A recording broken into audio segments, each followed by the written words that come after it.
कहते हैं इसकी job also seems like a wonder in my life. आज मेरा दिल नहीं कर रहा और मैं फोन करके बोलूँ कि मेरा दिल नहीं है, मैं नहीं आ सकती। कैसे किसी को बताऊं कि मैं ऑलरेडी इंटरव्यू दे रही हूँ? तो कहीं ना कहीं जो आपकी शॉर्ट लिस्टिंग है वो पहले ही कर ली जाती है। कंपटीशन यहाँ आ गया है कि बहुत सारे बच्चों को एटीएस फ्रेंडली रिज्यूमेस के बारे में नहीं पता, इम्प्रेसिव इंट्रोडक्शन के बारे में नहीं पता, कवर लेटर्स के बारे में नहीं पता। तो क्या एयरलाइंस मतलब प्रिटी और सुंदर लड़कियों को ही देते हैं सिर्फ? They take smart people. Companies इतने इतने पैसे खर्च कर रही हैं, ब्रांड्स बना रही हैं, तो उन्हें कौन यूज करेगा अगर हम लोग ही होंगे तो। आप मुझे बताओ कि क्या आपकी इंग्लिश भी उस टाइम पे ऐसी थी या फिर आपने सीखी उस टाइम पे? कहते हैं इसकी job also seems like a wonder in my life only. Hardly any preparation, क्योंकि नाइट शिफ्ट से आके टाइम ही नहीं मिलता था। एयरपोर्ट्स पे क्या होता है कि आप ऐसे नहीं है कि आज मेरा दिल नहीं कर रहा और मैं फोन करके बोलूं कि मेरा दिल नहीं है, मैं नहीं आ सकती। एयरलाइंस की job is like responsibility, so you need to behave like responsible people around. तो मना कर नहीं सकते, तो सुबह भी इंटरव्यू देने गए और शाम को आके जाना ही था, बिकॉज कैसे किसी को बताऊं कि मैं ऑलरेडी इंटरव्यू दे रही हूँ? होता है ना, हमें लगता है यार कुछ होगा तो बता देंगे। तो मुझे भी ऐसा लगता था पहले बता के क्या करूं उनको कि मैं इंटरव्यू देने जा रही हूँ, तो उस टाइम पे तो फिर आप एडजस्ट करते हो। तो बस नाइट शिफ्ट करके आए, हार्डली स्लेप्ट, और फिर वापस नाइट शिफ्ट पे गए। अगले दिन फिर सेकंड राउंड के लिए जब शॉर्टलिस्ट हो गए फर्स्ट डे, तो नेक्स्ट डे फिर इंटरव्यू के लिए जाना था, तो फिर बता ही नहीं पाए, तो फिर नाइट शिफ्ट करके आए और फिर वापस अगले दिन इंटरव्यू पे जो 7:30 तक लास्ट किया। तो बहुत हेक्टिक डे आपका गया। तो हेक्टिक था बट आई थिंक रिवॉर्डिंग था वो। फिर मेरी मेमोरीज तो यही बनी फिर, क्योंकि जब तो इतना अभी भी इंटरव्यूज इसी तरीके से होते हैं डे बाय डे जैसे आपका हुआ 10-15 साल पहले? अब चीजें थोड़ी सी चेंज हो गई हैं। अब इनवाइट बेसिस पे आपको बुलाया जाता है, तो कहीं ना कहीं जो आपकी शॉर्ट लिस्टिंग है वो पहले ही कर ली जाती है। तो अब शायद 1000-2000 की संख्या में कैंडिडेट्स नहीं आएंगे, वहां पे लिमिटेड कैंडिडेट्स आएंगे, बट कंपटीशन तो फिर भी होगा।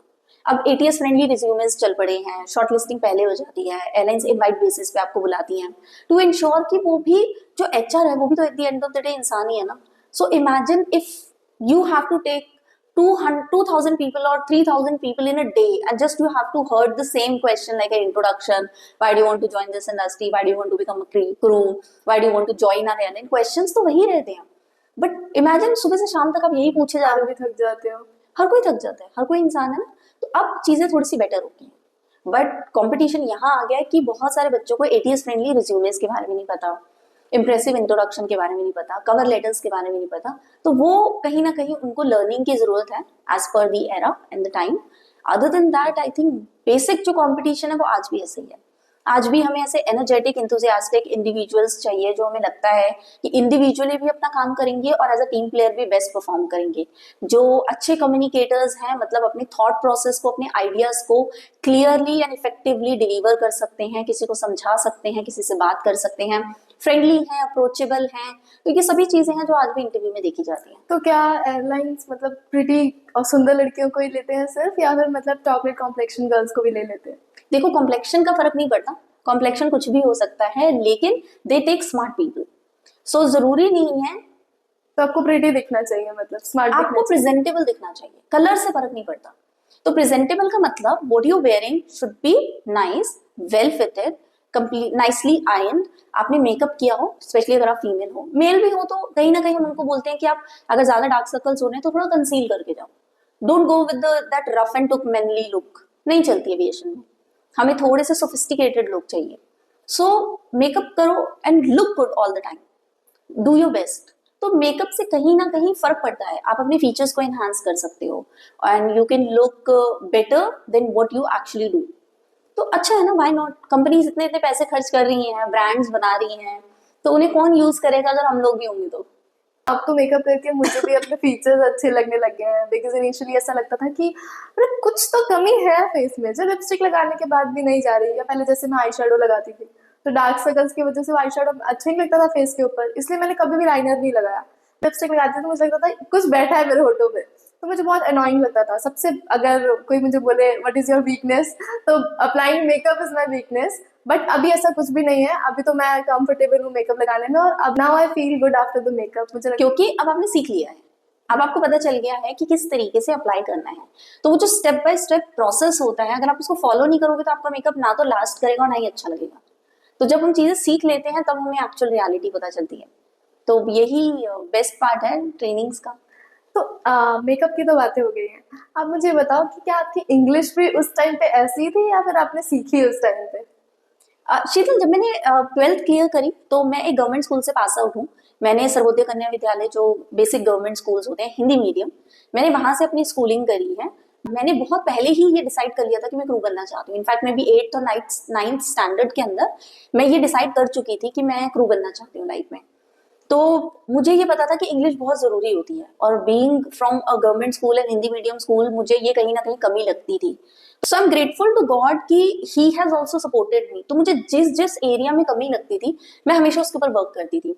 तो मैंने जैसे ही अपने सीबीएसई 12th के एग्जाम्स दिए, right after that I join an academy, और मैंने वहां से इंग्लिश सीखी। तो 3 मंथ्स का बेसिक कोर्स था, 3 मंथ्स का एडवांस कोर्स था। मेरी फ्रेंड थी जिसने मेरे साथ ज्वाइन किया, बट उसने बीच में छोड़ दिया। बट मेरा जो माइंडसेट था वो बिल्कुल क्लियर था कि where do I want to go. तो मुझे उस 1 मंथ के कोर्स से तो कुछ भी नहीं होने वाला था। सो एक अच्छाई जो मुझे अपने अंदर लगती है, that is I am very strong headed So person. you never give up. I don't give up, and also I know what I want.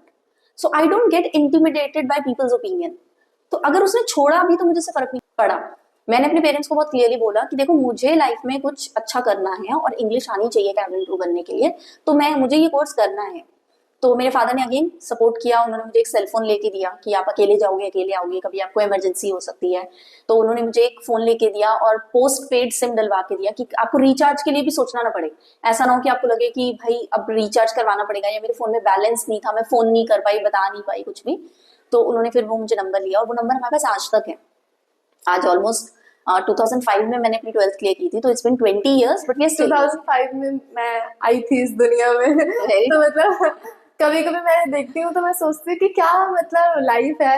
मतलब जिस टाइम पे आपने 12th क्लियर करी उस टाइम पे मतलब किसी You को were पता, just born. I just born on that time. So पता नहीं, मैं यही सोचती कभी कभी कि ना गॉड ना ऊपर लिख रहा होगा जिस लड़की ने अभी 12th पास करी है उसके पास ये जो लड़की आज पैदा हुई है वो जाएगी स्टूडेंट बन के। तो मतलब मुझे बहुत ऐसे बड़ी बात लगती है ये देखा जाए तो। I think it's all written, it's all meant to be. आप जैसे लोगों से मिलते हो, आपकी लाइफ जैसे चलती है, things are already been written somewhere. It is just the journey that you are enjoying it, you are unfolding it day by day, but कहीं ना कहीं तो इट्स ऑल रिटन। तो जैसे अब कदम इसका इंटरव्यू ले लो, अब तुमने मुझसे पूछा कि मैम आपने प्रिपरेशन की, तो मैंने बोला नहीं मैंने कोई प्रिपरेशन नहीं की, but it was written that way. क्योंकि नाइट शिफ्ट से आगे कितना टाइम मिलता है, और मैंने उससे पहले कितने ही इंटरव्यू दिए जो full of preparation and full of everything with utmost dedication and everything that I could possibly do. मैंने वैसे इंटरव्यूज दिए, पास नहीं हुए।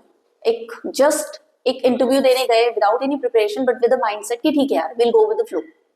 सो कहीं ना कहीं लाइफ का ये लेसन है, sometimes you just need to go with the flow. If it is meant to be for you, it will fall on your way itself. अच्छा, कतर गए तो फिर वहां पे तो अपनी फैमिली को आपने बहुत मिस किया होगा, अपने पेरेंट्स को बहुत मिस किया होगा। तो उस टाइम पे तो वीडियो कॉल्स भी नहीं होते थे, तो फिर आप कैसे बात करते थे? सब कॉल पे बात करते थे? जब मैं वहां पहुंची तो मैंने तुम्हें बताया था लास्ट टाइम भी कि हमें एक एनवलप मिली थी जिसके अंदर कॉलिंग कार्ड था, इंटरनेशनल कॉलिंग कार्ड था, और हमारे घर में लैंडलाइन लगी होती थी अकोमोडेशंस के अंदर। तो पहले कुछ टाइम तो हमने वो यूज किया। फिर जो मेरी फ्लैटमेट थी वहां पे, मलेशियन चाइनीज, उसने मुझे बताया that she is using a software called Skype, और फिर उसने कहा कि इससे फ्री कॉलिंग हो जाती है और इससे फ्री कनेक्ट हो जाता है। अब मेरे घर पे लैपटॉप नहीं था, और ना ही ऐसे स्मार्टफोन्स थे कि आप स्काइप उसके अंदर डाउनलोड कर लो। तो फिर मुझे याद है कि मेरी जो चाइल्डहुड फ्रेंड थी उसने अपने ऑफिस के लैपटॉप में वो सॉफ्टवेयर डाउनलोड किया, और एक दिन मेरे पेरेंट्स को अपने ऑफिस में बुलाया, और वहां पे हमने फर्स्ट टाइम एवर एक वीडियो कॉल की, और मैंने उनको वो घर दिखाया और मैंने चीजें उनको दिखाई। तो उन्हें बहुत अच्छा लगा, और समहाउ उन्हें ये रिलैक्सेशन हुई कि ठीक है, wherever she is doing good in her life. क्योंकि जब आप क्लियरली देख लेते हो तो चीजें आपको कंफर्म हो जाती है। तो उस टाइम पे पेरेंट्स इतने ओपन माइंडेड थे? मतलब 2010 की बात कर रहे हो। मुझे ऐसा लगता है कि उस टाइम पे बहुत कंजर्वेटिव फैमिलीज होती हैं, लड़कियों की शादी कराते थे बहुत जल्दी, 18 साल की हो शादी करा दी। तो आपकी फैमिली का क्या था उस टाइम पे रोल? मैंने अपना ड्रीम अपने पेरेंट्स को बहुत पहले बता दिया था, and my father was pretty open for that. उन्होंने मुझे एक चीज बोली थी कि 28 साल तक, लाइक मैंने 12th के लिए किया, 17, he said until you reach your 28th birthday you have time, do what you want, because he saw somewhere that ambition in me to be doing good in my life. मैं हमेशा से responsible थी, मैं घर पे बहुत ज्यादा ऐसा नहीं कि बहुत अफलातून है या खुरापाती है कि कुछ ना कुछ गलत मलत करते ही रहते हैं। आई थिंक पेरेंट्स को धीरे धीरे आपको पता चल जाता है, जिस तरीके से आप बिहेव करते हो तो उनको भी कहीं ना कहीं लगता है कि हाँ बच्चा कुछ करना चाहता है। तो जैसे मैंने इंग्लिश कोर्स किया, उसके बाद फिर मैंने कुछ बीच में जॉब्स भी की, क्योंकि मुझे पेरेंट्स से पैसे मांगने में बहुत वो होता था कि यार नहीं, पैसे नहीं लेने। I think if God has given me hands and my body is perfect, I should earn. तो मुझे उस टाइम पे वो चीज चुभती थी, तो मैंने जॉब भी करनी स्टार्ट कर दी। तो मेरी पहली जॉब जो थी वो 5,000 रुपीज की थी हार्डली। तो उनको शायद कहीं ना कहीं वो चीज नजर आ रही थी कि वो करना चाहती है। फिर वो इंटरव्यूज पे मेरे साथ जाते थे, मैं प्रिपरेशन करती थी, तो उनको ये चीज समझ में आती थी कि वो अपनी लाइफ में कुछ करना चाहती है। तो इसलिए उन्होंने मुझे एक टाइम फ्रेम दिया कि up to the age of 28 you do what you like it, but after that you must get married. तो आई थिंक वो जो फ्रीडम इतनी सारी मिली उसने एक्चुअली लाइफ की सक्सेस में बहुत बड़ा कंट्रीब्यूशन दिया। तो फ्रीडम थी कि जो करना चाहते हो करो। फिर जैसे कहती थी उनको वो वैसे ही कर देते थे, जैसे चीजें उनसे डिमांड करती थी वो वैसे ही कर देते थे। तो ये एक सपोर्ट ही थी। इनफैक्ट जब मैंने ट्रेनिंग अकेडमीज ज्वाइन करने का भी डिसाइड किया after almost like 5-6 interviews fail करने के, मैंने इंडिगो का इंटरव्यू आई थिंक 4 से 5 बार ही फेल किया। फिर मैंने गोया का इंटरव्यू फेल किया। फिर लास्ट मेरा इंटरव्यू किंगफिशर का था जो मैंने फेल किया। और फिर मैंने घर जाके बोला कि नहीं, I think there is something I need to learn about it, because मेरी कॉन्शियस या मेरा दिल हमेशा से ऐसा कहता है that I can be a group. तो कुछ तो है जो मुझे नहीं आता और मेरी बार बार रिजेक्शन हो रही हैं। तो आप मुझे मैं कोर्स करना चाहती हूँ, आप मुझे उसमें एनरोलमेंट करवा दो।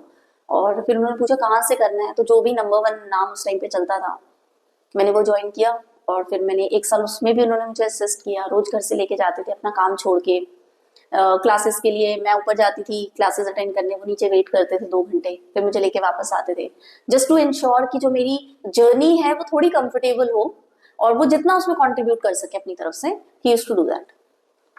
और कतर में फेस्टिवल्स की तो बड़ी याद आती होगी, होली दिवाली की, बिकॉज वहाँ पे तो ऐसा कुछ होता नहीं है, पूरी इस्लामिक कंट्री है। तो वहाँ पे आप क्या करते थे फेस्टिवल्स में? सेलिब्रेट करते थे आप, या फिर मतलब ऐसे बस घर में याद करते थे फैमिली को, वीडियो कॉल पे देख लिया? सो इंडिया की तरह कोई कैलेंडर तो होता नहीं था, और ना ही हम स्कूल में थे कि आपको छुट्टी मिल जाएगी तो आपको पता चलेगा कि आप फेस्टिवल है और हमें सेलिब्रेट करना है। तो फ्लाइंग होती थी एट टाइम्स। कई बार मैं छुट्टियां लेके आई भी हूँ। मैं अपनी फर्स्ट दिवाली पे भी इंडिया में थी, मैं अपनी फर्स्ट रक्षाबंधन पे इंडिया पे थी। इनफैक्ट मैंने अपने पेरेंट्स को सरप्राइज दिया था right after 2 months of my training. मैंने मार्च के एंड में 2010 में फ्लाइंग स्टार्ट कर दी थी। आई गॉट माई विंग्स, और 18 मई की मेरे पेरेंट्स की एनिवर्सरी होती है। तो मैंने उस टाइम पे डेज ऑफ लेके और मैं फ्लाई करके इंडिया वापस आई और मैंने उनको सरप्राइज दिया। And I think my father was taking a shower when my mother open the door and she was also surprise. But when he came out, he started crying. And that this is what was the bond that he was missing. We didn't know that we would be staying this far for long. But ठीक है, इस तरीके से धीरे धीरे फिर हमने work around किया। हर बारी तो दिवाली पे नहीं आती थी मैं, फ्लाइट्स भी फुल होती थी और बहुत सारी और रिस्ट्रिक्शंस होती थी, छुट्टियां लेना मना होती थी, बिकॉज हर किसी को पता है इंडिया में Diwali is the biggest festival that we celebrate. छुट्टियां लेना मुश्किल होती थी, बहुत सारे लोग रिक्वेस्ट करते थे। I am sure every Indian must be requesting for a Diwali leave, पर हर किसी को तो नहीं दे सकते। तो थोड़ी वाइजनेस एंड मेच्योरिटी आई फ्लाइंग करने के साथ कि it is okay, you can't afford to have all the luxuries along with the comfort in your life. तो जब आपको लाइफ में सक्सेस मिलती है तो कहीं ना कहीं सेक्रीफाइस तो फिर आपको करना पड़ता है। फैमिली को तो बहुत मिस करते हो क्या वहाँ जाने के बाद? नहीं, फिर वीडियो कॉल्स, जैसे मैंने बताया हमने वीडियो कॉल्स करनी स्टार्ट कर दी थी। फिर मैंने उनको एक लैपटॉप लेके दिया और फिर हम घर से कनेक्ट करने लग गए थे। तो इनफैक्ट मुझे अभी भी याद है, कई बार मैं लेओवर्स पे जाके अपना आईपैड ऑन करके उनसे बात करना शुरू करती थी और मैं सो जाती थी। हम घंटों घंटों फोन पे रहते थे and I used to do my stuff. वो अपना घर पे काम करते रहते थे और सब, मतलब ऐसा होता था कि नॉर्मल एक लाइफ चल रही है, एक सिर्फ कैमरा चल रहा है, मुझे उधर का नजर आ रहा है, उन्हें मेरा नजर आ रहा है और चीजें चल रही हैं। मैं जाके चाय बना के लेके आ रही हूँ, खा रही हूँ, ब्रेकफास्ट कर रही हूँ, वो अपना काम करे जा रहे हैं, कभी मम्मी आके बैठ रही हैं, कभी डैडी आके बैठ रही हैं। तो इस तरीके से लाइफ चलती रहती थी। तो 2-2 3-3 घंटे तक हम कंटिन्यूअस वीडियो कॉल पे रहते थे। फिर व्हाट्सएप आ गया था, व्हाट्सएप पे कनेक्ट करना स्टार्ट कर दिया था। तो धीरे धीरे लाइफ बिकेम फार इजी। और जैसे जैसे आप फ्लाइंग करना स्टार्ट करते हो तो आपको और जो कंपनी के प्रोवाइडेड बेनिफिट्स होते हैं वो भी पता चलते हैं। तो कदेविज में वी वर अलाउड टू